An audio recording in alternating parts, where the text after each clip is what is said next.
हनुमान् श्रीपदो वायुपुत्रो रुद्रो नघोजरः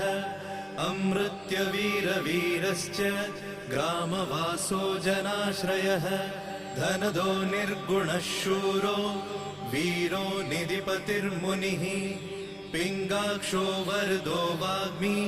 सीता शोकविनाशकः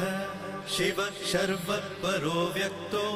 व्यक्तो धराधरः पिङ्गकेशः पिङ्गरोमा श्रुतिगम्यः सनातनः अनादिर्भगवान् देवो विश्वहेतुर्जनाश्रयः आरोग्यकर्ता विश्वेशो विश्वनाथो हरीश्वरः भर्गो रामो रामभक्तः कल्याणप्रकृतिस्थिरः